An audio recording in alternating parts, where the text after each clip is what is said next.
first thing you hear, first sound you hear on this planet is your mother's heartbeat.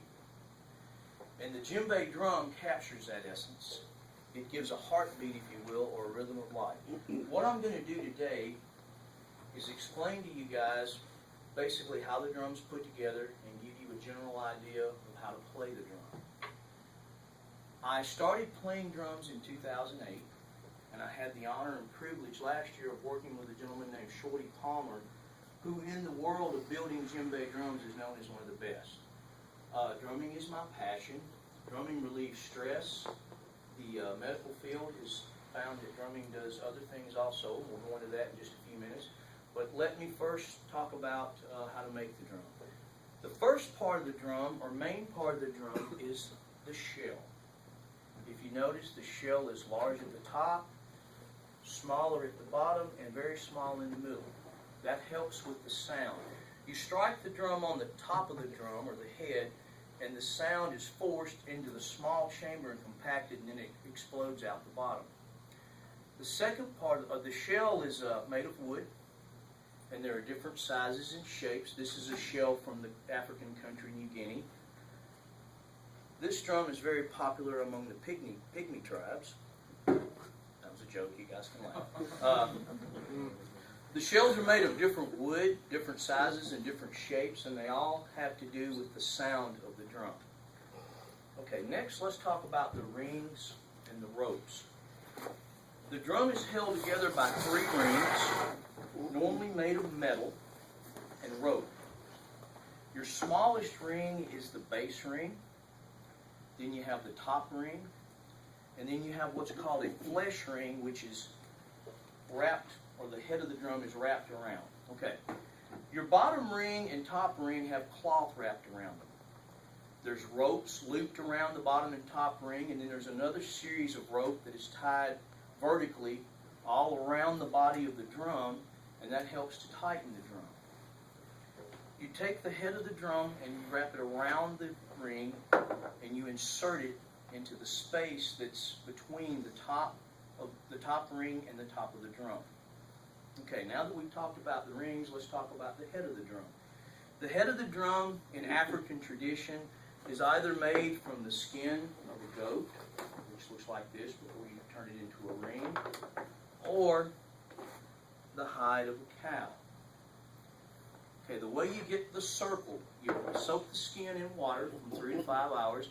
That makes the skin pliable. Then you take the skin and you cut it to the diameter of the ring. You leave a 1-inch overlap. You sew the skin on the ring and you insert it into this space. Now the skin is still wet, so you start tightening the drum by pulling the slack from the rope like so. You just pull it around. As you get the drum to the desired degree of tightness, you now tie a knot in the rope, which is called tying the drum off. Now, if you have the head made from goat skin, African tradition requires you to shave the hair off, and it ends up looking like this. Now, the way we shave the hair off is very simple. We use a disposable Bic razor. Other disposable razors do not work. I don't know why. We found that the Bic razor is the one that mainly works. You break the guard off the razor. You take the razor and you take a sharpening stone and you dull the 2 tips or ends of the razor, and then you just shave the head of the drum like the guys would shave their face, and I guess you girls would shave your legs.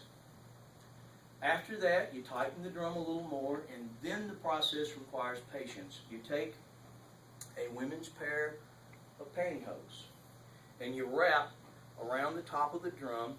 Now see, this drum is designed to where the overlap is curled.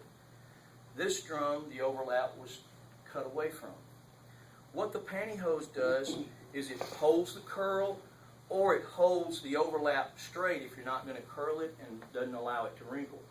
Now you set the drum out in the sun if it's a hot summer day, and you let it sit for a while, or if it's a cold day, you turn the heat on and you dry the drum. As the skin dries, it tightens. After it dries enough, you then retighten the drum once more. Now this process of tightening is desirable, is up to the person who likes the drum. Some people like the drum tight, some people like the head of the drum not so tight. It's up to you. After this, you're ready to play the drum. And what I'm going to do now is give you guys a basic lesson on how to play the djembe drum. Okay. Typically, the djembe drum is played in a seated position. Can everybody see me okay? Okay. And you tilt the drum away from you as you play. Here's why. This is flat, no sound. This is tilted away. Hear the difference? You have to give room for the air to escape from the bottom.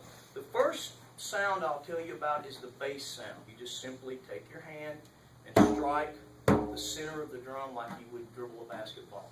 Now in the African language, the sounds have names. This sound is called roon with the right hand. With the left hand, it's called boon. Can you hear it? The next sound is the mid sound. The way you get the mid sound of the drum is you strike the inner edge of the drum. This sound is called do, do, do, do, doon, doon, do, do. The next sound is the high sound. You strike the outer edge of the drum. You use the palm of your hand as a fulcrum. You hold your fingers up loosely and you let them slap the drum. This sound is called pata.